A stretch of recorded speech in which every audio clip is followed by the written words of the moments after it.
बच्चों, हम आज आपके सामने नया टॉपिक लेके आए हैं ज्योग्राफी का। अर्थ मूवमेंट यानी कि भूसंचलन। भूसंचलन जैसा कि नाम से ही पता चल रहा है, भू यानी पृथ्वी और संचलन यानी गति करना। तो पृथ्वी किस तरीके से संचलन करती है यानी कि चलती है, इसमें किस किस तरह से मूवमेंट आते हैं, किस तरह से वंश उत्पन्न होते हैं या तनाव उत्पन्न होता है, उससे क्या क्या आकृतियां बन जाती है, वो सब हम इस भूसंचलन चैप्टर में पढ़ेंगे। परिवर्तन प्रकृति का शाश्वत नियम है। ब्रह्मांड में सौरमंडल एवं पृथ्वी की उत्पत्ति से लेकर भूपटल पर विभिन्न स्थल रूपों तथा स्थलाकृतिक लक्षणों का निर्माण इस प्राकृतिक नियम को प्रमाणित करता है। क्या है होता है कि परिवर्तन प्रकृति का शाश्वत नियम है। हम जानते हैं कि कभी बाढ़, कभी भूकंप, कभी ज्वालामुखी और कभी किस तरह की आपदाएं हमारे प्रकृति में आती रहती है। तो ब्रह्मांड में क्या हुआ, सौरमंडल और पृथ्वी की उत्पत्ति से लेकर जब जब से हमें सौरमंडल का पता चला है और पृथ्वी की उत्पत्ति के बारे में पता चला है, तो भूपटल पर विभिन्न स्थल रूपों और स्थलाकृतिक लक्षणों का निर्माण इसी नियम को प्रमाणित करता है। उसके कारण जब से हमें पृथ्वी की उत्पत्ति के बारे में पता चला है, तब से लेके अभी तक हमें ये भी पता चला है कि पहले एक पेंजिया और पेंथालिसा के रूप में था। उसके बाद ये दो भागों में बदल गया, अंगारा लैंड, गोंडवाना लैंड, लॉरेंशिया, इस तरह से कई भागों में डिवाइडेशन हो गया। और उसके बाद इसमें कहाँ पर पर्वत, पठार और सागर आदि निर्माण हो गए, और कितने ही अमेरिका, उत्तरी अमेरिका, दक्षिणी अमेरिका का इसमें अलग पार्ट हो गया, एशिया का अलग हो गया और अफ्रीका का भाग अलग हो गया। तो इसके पीछे एकदम से नहीं हुआ है, इसके पीछे करोड़ों वर्ष लग गए हैं। तो ये प्रकृति के जाने कितने नियम को प्रमाणित करता है कि इस तरह की गतिविधियां हमारे यहाँ पे होती रहती है, हमारे स्थलाकृतिक उसमें होती रहती है। धरातल पर स्थित विभिन्न स्थल रूपों तथा स्थलाकृतिक लक्षणों का निर्माण कुछ विशेष बलों द्वारा होता है। यहाँ पर बताया गया है कि धरातल पर यानी कि हमारी पृथ्वी पर बहुत से स्थल रूप बने हैं, जो पर्वत, पठार, मैदान, जो कभी कौन सी उसमें रूप में थे, आज किस रूप में है, और स्थलाकृति यहाँ बनी हुई है, उसके पीछे कौन सी शक्तियाँ यहाँ पे काम करती है, वो हम इसमें पढ़ेंगे। ठीक है, पहला है ज्वारीय प्रतिबल यानी कि टाइडल स्ट्रेस। ये बताया जाता है कि जब ज्वारीय प्रतिबल उत्पन्न हो रहा था, उस समय सूर्य एवं चंद्रमा पृथ्वी को आकर्षित कर ज्वार उत्पन्न करते हैं। हमने पढ़ा है जब भी ज्वार और भाटा आता है, तो क्या होता है कि सूर्य एवं चंद्रमा पृथ्वी को आकर्षित कर ज्वार उत्पन्न करते हैं। ज्वार का प्रभाव जल पर अधिक होता है। हमें ये भी पता है जब ज्वार भाटा आता है तो पानी ऊपर नीचे गति करता है। तो ज्वार का प्रभाव का आता है जल पर यानी कि महासागरों पर अधिक देखने को मिलता है। वैसे पृथ्वी का स्थलीय भाग भी ज्वार से प्रभावित होता है। ये बोल रहे कि जिस तरह से पानी का प्रवाह हमें देखने को मिल जाता है, उसी तरह पृथ्वी का स्थलीय भाग भी ज्वार से प्रभावित होता है। यदि महासागर में 1 मीटर ज्वार उठता है, तो ठोस पृथ्वी भी 0.2 मीटर खिंचती है। यदि हमारे महासागर में 1 मीटर ज्वार उठता है, 1 मीटर की ऊंचाई तक ज्वार उठता है, तो हाँ, ये जो ज्वारीय प्रतिबल बता रहा है, तो ठोस पृथ्वी भी, जो हमारी पृथ्वी ठोस पृथ्वी है, वो भी 0.2 मीटर साथ में खिंचती है। ये क्या है, ज्वारीय प्रतिबल है। दूसरा है गुरुत्वीय प्रतिबल यानी ग्रेविटेशनल स्ट्रेस। गुरुत्व बल के कारण ही का गुरुत्व बल के ही कारण पदार्थ की गति ऊंचाई से नीचे की ओर होती है। हमें पता है ग्रेविटेशनल फोर्स किस प्रकार से काम करता है, तो उसका ग्रेविटेशनल स्ट्रेस भी इसी तरीके से काम करेगा कि पदार्थ की गति ऊंचाई से नीचे की ओर होती है। बड़े पैमाने पर इस प्रतिबल से धरातल पर वलन, भ्रंशन प्रतिक्रियाएं होती है। और जो गुरुत्वीय प्रतिबल काम करता है, तो उससे वलन पड़ते हैं, भ्रंश होते हैं, और वलन और भ्रंश के होने से पर्वत निर्माण भी होते हैं और अन्य दूसरी क्रियाएं भी होती है। विवर्तनिक प्रतिबल यानी कि टेक्टोनिक स्ट्रेस। धरातल को विकृत या विरूपित करने में यह प्रतिबल सबसे अधिक महत्वपूर्ण होता है। धरातल को जो एक निश्चित फॉर्म है, उसकी फॉर्म बदलने में या विकृत कर देने में, जो आकृति है उसकी आकृति से विकृत कर देने में ये बल विशेष रूप से काम करता है। ये बल वो प्लेटों को संचालित करता है। हमारी पृथ्वी पर जो प्लेटें हैं, हम पहले चैप्टर में आपको बता चुके हैं प्लेट टेक्टोनिक्स में कि पृथ्वी पर जो प्लेटें हैं उनको संचालित करने में भी ये काम करता है। संपूर्ण धरातल कुछ बड़ी व छोटी प्लेटों में विभाजित है। जो संपूर्ण धरातल है वो किसमें विभाजित है? प्लेटों में विभाजित है। इन प्लेटों की सीमाओं पर अधिक प्रतिबल सक्रिय होते हैं। जो प्लेटों की सीमाएं होती हैं उनके किनारे वाले भाग होते हैं वहां पर प्रतिबल ज्यादा सक्रिय होते हैं तथा अनेक प्रकार की आकृतियों को उत्पन्न करते हैं। विवर्तनिक बल 3 प्रकार के होते हैं। विवर्तनिक बल 3 प्रकार के कौन कैसे होते हैं? पहला है तनाव यानी कि टेंशन। जब कोई शक्ति भूखंड को विपरीत दिशाओं में खींचती है, जी, जब टेंशन लगता है हमारी पृथ्वी के अंदर, तो जब क्या होता है पृथ्वी की कोई शक्ति भूखंड को विपरीत दिशाओं में खींचती है, यानी कि एक दूसरे की अपोजिट साइड में खिंचाव उत्पन्न होता है, तो उससे बोलते हैं कि ये तनाव उत्पन्न हो रहा है। दूसरा है संपीड़न, कंप्रेशन।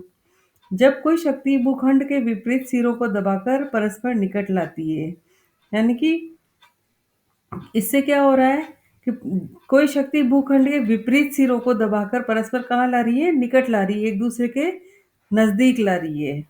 ठीक है। अपरूपण, शेयर। जब कोई शक्ति किसी भूखंड के दो विपरीत कोनों को विकर्ण दिशाओं में ढकेलती है, विकर्ण दिशा में ये ऊपर नीचे की ओर धकेलती है। जैसे हमने पहले भी पढ़ा था, वो शक्तियां पढ़ी थी उनमें कि किस तरह से हमारे वो संरचनात्मक किनारा और संरक्षी किनारा और वो विनाशात्मक किनारा और रूपांतर भ्रंश, है ना, हमने पढ़ा था। उसी तरीके से यहाँ पे ये शक्तियाँ भी काम कर रही है कि पहले तो विपरीत दिशा में, फिर विपरीत सिरों को निकट लाने का काम करती है और फिर उनको विकर्ण की दिशाओं में ढकेलती है।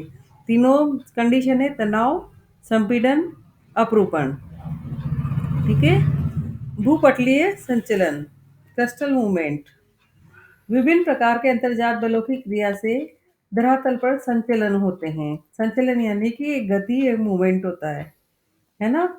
जब हमारी पृथ्वी के अंदर कोई बल काम करेगा तो पृथ्वी पर क्या होगा? एक मूवमेंट होगा, जिन्हें दो वर्गों में रखा गया है। एक पहला है पटल विरूपण, दूसरा है आकस्मिक। पटल विरूपण। वार्चेस्टर के अनुसार पटल विरूपण के अंतर्गत पृथ्वी के सभी क्रिस्टीय संचलन सम्मिलित है ना। वार्चेस्टर के अनुसार क्या है? पटल विरूपण के अंतर्गत पृथ्वी के सभी क्रिस्टीय संचलन सम्मिलित है।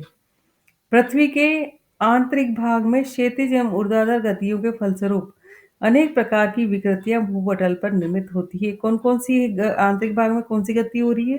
क्षैतिज और ऊर्ध्वाधर, यानी खड़ी और आड़ी, दोनों तरह की गतियां होती है। कहाँ पर हो रही है? पृथ्वी के आंतरिक भाग में हो रही है। ये दीर्घकालिक घटना है, अभी अचानक से तो होगी नहीं, क्योंकि इतनी बड़ी पृथ्वी है, इतनी ठोस है, कहीं पर अंदर से तरल है, कहीं पर अलग प्रभाव है इसमें, तो वो गति धीरे एकदम से नहीं होगी। ये बहुत लंबे समय तक चलने वाली प्रक्रिया है। इनके उत्पन्न होने में समय लगता है। तो ये गति जो भूपटल पर निर्मित होती है, विकृतियां बनती है, तो उसके उत्पन्न होने में बहुत समय लगता है, क्योंकि नीचे से यदि ज्वालामुखी भी बन रहा है तो उसका जो द्रवित पदार्थ है नीचे से ऊपर भी और आता है, तो उसमें भी काफी समय लग जाता है। भूकंप भी आते हैं तो उसमें भी काफी समय लग जाता है। इस प्रकार अनेक घटनाएं घटती है। तो वो घटनाएं धीरे पृथ्वी में कब से चल रही होती है और फिर धरातल पर उसका रूप सामने आता है। क्षैतिज बल के कारण धरातल पर तनाव एवं संपीड़न होता है। जब क्षैतिज बल होता है तो धरातल पर क्या होगा? तनाव होगा और संपीड़न की क्रिया होगी। तनाव के कारण भूपटल भंग हो जाता है। भंग यानी टूटना। जब उसमें तनाव उत्पन्न होगा तो भूपटल क्या होगा? टूट जाएगा। और संपीड़न के कारण भूपटल की परतों में वलन पड़ जाते हैं। संपीड़न यानी कि सिकुड़ना, हम हमारी भाषा में कह सकते हैं सिकुड़ने की प्रक्रिया होती है। उसमें क्या होता है? भूपटल की परतों में ऊपर वलन पड़ने, वलन हमने क्लास में भी आपको बताया था कि किस तरह से ऊपर मोड़ जैसे पड़ जाते हैं, जिससे कुछ भाग पर्वतों की भांति ऊपर उड़ जाते हैं।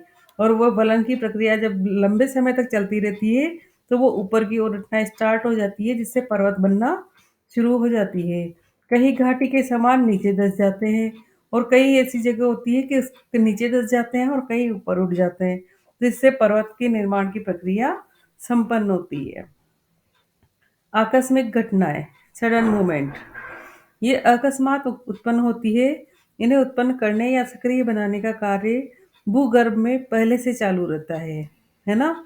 इनमें जो सक्रिय बनाने का कार्य भूगर्भ में पहले से रहता है और इनके अंतर्गत ज्वालामुखी और भूकंप की क्रियाएं आती है। वलन, फॉल्स। मिलर 1952 के अनुसार वलन शेल संस्तर या संरचना के में एक मोड़ है।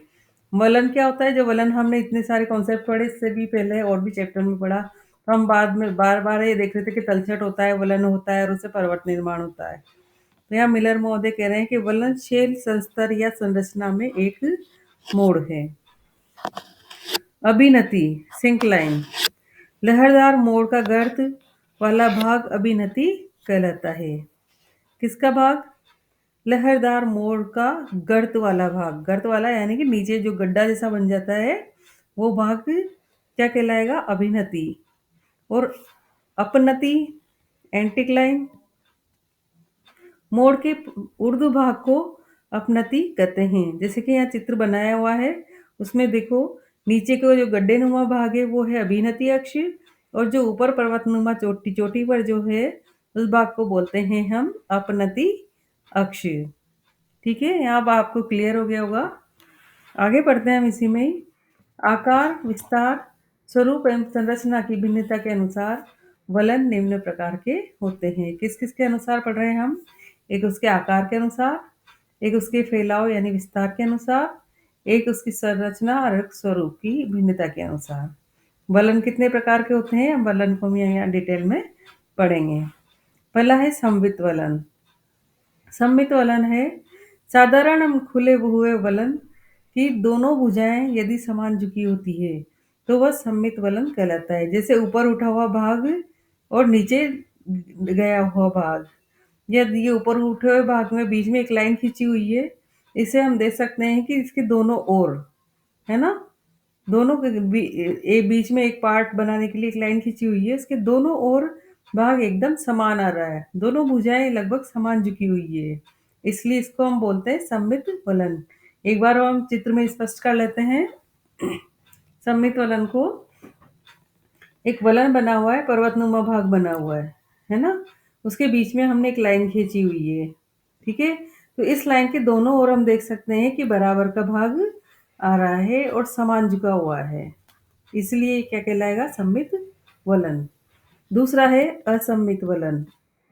यदि वलन की एक भुजा कम और दूसरी भुजा अधिक झुकी होती है तो असममित वलन कहलाता है। वलन की एक भुजा देखो इसमें असममित वलन के चित्र में कि एक भुजा तो ज्यादा झुकी हुई है और एक भुजा कम झुकी हुई है। हम ये जो लाइनिंग के माध्यम से प्रदर्शित कर रहे हैं इसको, कि लाइनिंग के यहाँ से देखें हम कि एक भुजा में तो नीचे का झुकाव ज्यादा है और एक भुजा ऊपर की ओर है। ठीक है, तो इसको हम बोलेंगे असममित वलन। उसके बाद है एक नति या एक दिग्नत वलन। जब वलन की एक भुजा मंद ढाल एवं दूसरी भुजा समकोण बनाते हुए तीव्र ढाल प्रस्तुत करती है। इसमें चित्र में हम देख सकते हैं कि एक वलन की एक भुजा मंद ढाल, एक भुजा में तो मंद ढाल है और दूसरी भुजा में समकोण बना रही है। ठीक है, तो तीव्र ढाल प्रस्तुत करती है तो उसे एक दिग्नत वलन कहते हैं, यानी कि एक भुजा तो मंद ढाल और दूसरी भुजा समकोण। ठीक है, तो उसको बोलेंगे एक दिग्नत वलन। दूसरा है समनत वलन। यदि वलन की दोनों भुजाएं समान दिशा को झुकी हुई एवं समांतर होती है तो समनत वलन निर्मित होता है, यानी कि वलन की दोनों भुजाएं समान दिशा को झुकी हुई हो। जो वलन यानी जो मोड़ जो फोल्ड पर बना हुआ है उसकी दोनों भुजाएं समान दिशा में झुक रही हो और समानांतर हो। जैसे कि चित्र में देखिए आप, समनत वलन का चित्र है, उसमें भुजाएं समान रूप से झुकी हुई है।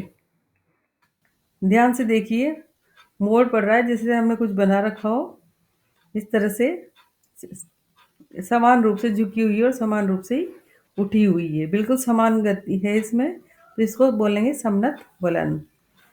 इसके बाद आता है परिवलन या श्यान वलन। वलन क्रिया तीव्र होने पर अधिक संपीड़न के कारण वलन की दोनों भुजाएं अत्यधिक झुक जाती है तथा क्षैतिज दिशा में समांतर क्रम में स्थित होती है, तब उसे शान वलन कहते हैं। क्या होता है वलन की क्रिया तीव्र होने पर? जो एक कंडीशन ऐसी आती है जो वलन की क्रिया तेज तेज गति से होती है, तो उसी समय क्या होता है संपीड़न की जो बल वो काम करता है, जिसके कारण दोनों भुजाएं अत्यधिक झुक जाती है। आप चित्र में देख सकते हैं शान वलन के चित्र में कि दोनों भुजाएं झुकी हुई है और बहुत ज्यादा मात्रा में झुकी हुई है, एक के ऊपर दूसरी लेटी हुई है। इस तरीके से देख सकते हैं हम। तथा क्षैतिज दिशा में समानांतर क्रम में स्थित हो जाती है। तो इसका देखो शान वलन के चित्र में क्षैतिज दिशा में समानांतर क्रम में ये स्थित हो रही हैं, तो इसको शान वलन कहते हैं। ठीक है, इसमें दोनों भुजाएं अत्यधिक झुकी हुई है। अगला है नापे या ग्रीवाखंड। अत्यधिक संपीड़न के कारण यदि परिवलन टूट जाते हैं। अब अभी तक तो हम वलन की बात कर रहे थे, है ना? और परिवलन में क्या होता है, बहुत तेजी से वलन पड़ते हैं, तो उसमें इतनी ज्यादा झुकाव हो जाता है कि वो एक भुजा दूसरे पर लगभग लेट जाती है, इतनी ज्यादा झुक जाती है कि समानांतर क्रम में स्थित हो जाती है। लेकिन नापे या ग्रीवाखंड में क्या होता है कि अत्यधिक संपीड़न के कारण यहाँ पर संपीड़न बल बहुत ही ज्यादा मात्रा में लग रहा है, जिससे परिवलन टूट जाते हैं, जिससे जो वलन की जो प्रक्रिया है वो बनते हुए बीच में टूट जाती है और उनकी एक भुजा दूसरे पर चढ़ जाती है। ठीक है ना? टूटने के कारण क्या होगा कि एक भुजा दूसरे पर चढ़ जाएगी, तो जटिल वलन ग्रीवाखंड या नापे कहलाता है। अगला है पंखा वलन। एक वृहत वलन की भू अपनति एवं भू अभिनति में जब अनेक लघु अपनतियां व अभिनतियां बन जाती है, तब उनकी आकृति पंखाकार हो जाती है। आप चित्र में देख सकते हो कि एक वृहद वलन की भू अपनति और भू अभिनति, अपनति और अभिनति आपको पहले चित्र में मैंने बताया था कि जो नीचे का गर्त वाला भाग और ऊपर का चोटी वाला भाग है ना, इसमें जब क्या होता है अपनतियां अभिनतियां बन जाती है, तब उनकी आकृति पंखाकार हो जाती है। कैसी बन जाती? अनेक बन जाती। कितनी अनेक अभिनति और अपनति बन जाती है, जिससे पंखे की आकृति ले लेता है और पंखाकार हो जाता है, तो उसको पंखा वलन कहते हैं। इसके बाद आता है नेक्स्ट खुले या बंद वलन। खुले व बंद वलन। जब किसी वलन की दोनों भुजाओं के बीच का कोण 90 डिग्री से अधिक किंतु 180 डिग्री से कम होता है। जब किसी वलन की दोनों भुजाओं के बीच का कोण है ना 90 डिग्री से अधिक किंतु 180 डिग्री से कम होता है, तो वह खुला वलन तथा दोनों भुजाओं के बीच का कोण 90 डिग्री से कम होने पर उसे बंद वलन कहते हैं। जब कोण हो कितना हो, मतलब 90 से तो अधिक हो और 180 से कम हो, है ना, तो खुला वलन। और तथा दोनों भुजाओं के बीच का कोण 90 डिग्री से कम हो तो बंद वलन। 90 से 180 के लगभग बीच में हो तब तो खुला वलन, और जब 90 डिग्री से भी कम हो तो बंद वलन कहलाएगा। ठीक है, तो मुझे उम्मीद है आपको वलन के प्रकार यहाँ पर समझ में आ गए होंगे। आगे चलते हैं हम इसमें भ्रंश में। फॉल्स वर्सेस्टस के अनुसार पृथ्वी के एक विभंग या विदर को भ्रंश कहते हैं। पृथ्वी के एक विभंग यानी कि टूटने की जो प्रक्रिया है, उसी विदर की जो प्रोसेस होता है उसको क्या बोल रहे हैं, हम भ्रंश बोल रहे हैं, जिसके सहारे एक भाग दूसरे भाग की अपेक्षा सरक जाता है। अब भ्रंश में क्या होगा, कुछ टूटेगा तो कुछ सरक के इधर उधर निकल जाता है। तो पृथ्वी के विभंग या विदर को भ्रंश कहते हैं, जिसके सहारे एक भाग दूसरे भाग की अपेक्षा सरक जाता है। ठीक है, ये परिभाषा दी है वार्चेस्टर मोदन है। होम्स के अनुसार एक भ्रंश विभंग सतह वह है जिसके सहारे शैलें सापेक्ष रूप से स्थानांतरित होती है। एक भ्रंश विभंग सतह वह है जिसके सहारे शैलें सापेक्ष रूप से स्थानांतरित होती है। इसमें चित्र दिखाया गया है, देखो आप ध्यान से देखिए। उत्क्षेपित खंड है यानी कि ऊपर का भाग है, और एक है अधक्षेपित खंड, यानी कि जो टूट के नीचे की ओर सरक गया है। इनके बीच में हम भ्रंश स्कार्प दर्शा रहे हैं, और जहां से भ्रंश बना है वहां पे हमने लिखा हुआ है भ्रंश रेखा। और इसका उन्मनन और डीप का कोण है, उन्मनन इनका कोण है, इसका है उन्मनन का 60 डिग्री का, और डीप का है 30 डिग्री, डीप पे है। उसके बाद इसमें देखो कहाँ से इसका विस्थापन हो रहा है ना? विस्थापन यानी कि अलग होना। तो विस्थापन हो, वहां पे हमने विस्थापन लिखा है कि किस तरह से बल कार्य कर रहा है, और ये विस्थापन हो रहा है। और प्रक्षेपण किस जगह पे हो रहा है, उसका कहाँ पे जाके रुक रहा है, तो वो हम बोल रहे हैं इसको प्रक्षेपण हो रहा है उसका। ठीक है, विस्थापन और प्रक्षेपण। उत्क्षेपित खंड, भ्रंश रेखा, भ्रंश स्कार्प, अधक्षेपित खंड, नीचे का जो भाग है उसे क्या कह रहे हैं हम, अधक्षेपित खंड। और एक है भ्रंश तल। ठीक है, जिस जो नीचे का भाग हम बोलते हैं भ्रंश तल, नीचे जमीन के भाग पे बोलते हैं ना हम, इसका इसका तल ऐसा होता है। वहां पे जो टूट के अलग हुआ है जो भाग नीचे का, उसको बोल रहे हैं हम भ्रंश तल। अब एक एक शब्द के बारे में पढ़ेंगे। सबसे पहला है भ्रंश सतह। यह वह सतह है जिसके सहारे समवलन के फलस्वरूप शैलों का स्थानांतरण होता है। क्या होता है? वह सतह है जिसके सहारे समवलन के फलस्वरूप शैलों का स्थानांतरण होता है। स्थानांतरण यानी कि शैलें गति कर रही है एक स्थान से दूसरे स्थान की ओर, और किसकी वजह से? जिसके सहारे समवलन के फलस्वरूप। ठीक है, समवलन के फलस्वरूप शैलें का स्थानांतरण हो रहा है। उसके बाद है भ्रंश नति, यानी फॉल्ट डीप। यह वह कोण होता है जो भ्रंश सतह या क्षैतिज तल के मध्य निर्मित होता है। कहाँ पे होता निर्मित होता है ये? भ्रंश सतह या क्षैतिज तल। क्षैतिज तल, इसमें देखना चित्र में, क्षैतिज तल के वहां पे ये निर्मित हो रहा है, इसलिए इसे बोल रहे हैं भ्रंश नति। उसके बाद है उत्क्षेपित खंड, अब थ्रोन साइड। भ्रंश सतह की दूसरी ओर के खंड की तुलना में ऊंचे उठे भाग को उत्क्षेपित खंड कहा जाता है। उत्क्षेपित खंड देखिए आप इसमें चित्र में, कि जो ऊपर का भाग है, जो ऊंचा उठा भाग है, उसको हम बोल रहे हैं उत्क्षेपित खंड। उसके बाद है अधक्षेपित खंड, डाउन थ्रोन साइड। इसे अवपात पार्श्व भी कहा कहते हैं, जो भ्रंश सतह की तुलना में निचला खंड होता है। चित्र में हमने जैसे शुरू में आपको बताया था कि अधक्षेपित खंड किसको बोल रहे हैं, कि भ्रंश सतह की तुलना में ये नीचे होता है। ठीक है, निचला खंड होता है। शीर्ष भित्ति, हैंगिंग वॉल। भ्रंश की ऊपरी दीवार को शीर्ष भित्ति कहते हैं, है ना? किसको कहते हैं? भ्रंश की जो ऊपरी दीवार है। देखो आप भ्रंश में, ये भ्रंश इसमें चित्र में देख सकते हैं कि भ्रंश की जो ऊपरी दीवार है उसको शीर्ष भित्ति बोल रहे हैं हम। पाद भित्ति यानी कि पाद, जैसे फुटफॉल, फुट से पता चल रहा है कि यानी कि फुट कहाँ, पैर नीचे की ओर, तो ये भ्रंश की निचली दीवार होती है, तो उसे बोलते हैं हम पाद भित्ति। उसके बाद है उन्मन। लंबवत तल के साथ भ्रंश तल के झुकाव को उन्मन कहते हैं। हमने चित्र में देखा था उन्मन, जो भ्रंश का झुकाव है कितने डिग्री पे हो रहा था, उसी को ही हम उन्मन बोल रहे थे। ठीक है, उसके बाद है भ्रंशों के प्रकार। सामान्य भ्रंश, शैलों में दरार होने के फलस्वरूप अलग होने वाले दोनों शैल खंडों के विपरीत दिशा में स्थानांतरण द्वारा निर्मित भ्रंश को सामान्य भ्रंश कहते हैं। देखो आप सामान्य भ्रंश दे सकते हैं, ऐसा लग रहा है कि दो एक समांतर चीज हमने कोई स्टोन, कोई बड़ा सा पत्थर हमने लिया है, उसके दो टुकड़े हो रहे हैं, उसमें दरार हो गई है। ध्यान से चित्र को देखो तो आपको लगेगा ऐसा कि उसमें दरार हो गई है और विपरीत स्थानांतरण हो रहा है।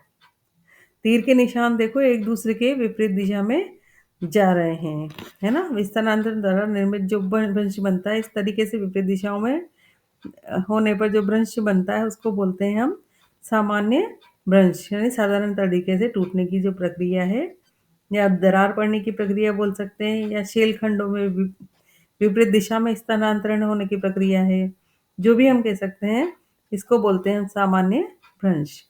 ठीक है, उसके बाद है उत्क्रम भ्रंश। छेलों में दरार उत्पन्न होने के फलस्वरूप अलग होने वाले खंड आमने-सामने स्थानांतरित होकर खिसकते हैं तो उत्क्रमणभ्रंश कहलाते हैं। छेलों में दरार की प्रक्रिया तो हो रही है, लेकिन जो अलग होने वाले खंड हैं वो एक दूसरे के आमने-सामने, सामान्य भ्रंश में कहाँ थे? एक दूसरे के विपरीत दिशाओं में थे और उत्क्रमणभ्रंश में एक दूसरे के आमने-सामने खिसक रहे हैं। ठीक है? आमने-सामने जो खिसकने की प्रक्रिया होती है, उसको बोलते हैं उत्क्रमणभ्रंश। तीसरा है नति लंबी सर्पणभ्रंश। इस भ्रंश में क्षैतिज संचलन के कारण क्षैतिज दिशा में शैलों का नति लंबी स्थानांतरण होता है। इसमें सामान्य भ्रंश में तो विपरीत दिशाओं में, उत्क्रमण भ्रंश में आमने-सामने और नति लंबी सर्पण भ्रंश में क्या होगा? एक दूसरे के आजू-बाजू में कह सकते हैं अपन, है ना? एक दूसरे के आजू-बाजू में, यानी कि एक दूसरे की साइडों में। तो इस भ्रंश में क्षैतिज संचलन के कारण क्षैतिज दिशा में शैलों का नति लंबी स्थानांतरण होता है। इसमें देखा चित्र से स्पष्ट हो रहा है कि एक जो भ्रंश के कारण एक भाग आगे की ओर सरक गया है और एक भाग पीछे की ओर रुका हुआ है। ठीक है? तो इसको बोल रहे हैं नति लंबी सर्पण भ्रंश। इसके बाद है सोपानी भ्रंश, स्टेप फॉल्ट्स। जब असमान बलों के कारण किसी क्षेत्र में कई भ्रंश तल एक ही दिशा में निर्मित होते हैं, जिसके फलस्वरूप एक ही दिशा में कई खंडों में शैल स्थानांतरण होता है, तो इस प्रकार निर्मित भ्रंश को सोपानी भ्रंश कहते हैं। जैसा चित्र में देखो, सोपान यानी सीढ़ियां भी होती है, तो ऐसा लग रहा है जैसे यहाँ पे सीढ़ियां हो।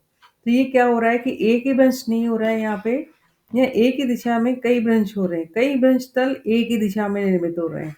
एक के बाद एक जगह से दरार पड़ी, टूटा, फिर उसका एक स्टेप आगे नीचे आया, फिर वहां से फिर दरार भ्रंश हुआ, फिर टूटा, फिर एक वो नीचे नीचे स्टेप ली। इस प्रकार से सोपान बन गए हैं। ठीक है ना?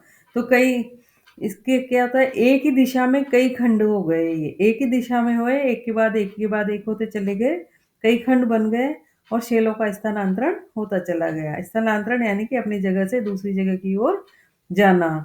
तो ठीक है, ये शैल एक जगह से सरक के नीचे आ रही है, फिर दूसरे स्टेप से नीचे की ओर चलेंगे तो वहां से फिर दरार पड़ी, भ्रंश हुआ और सरक के शैल नीचे की ओर आ गई।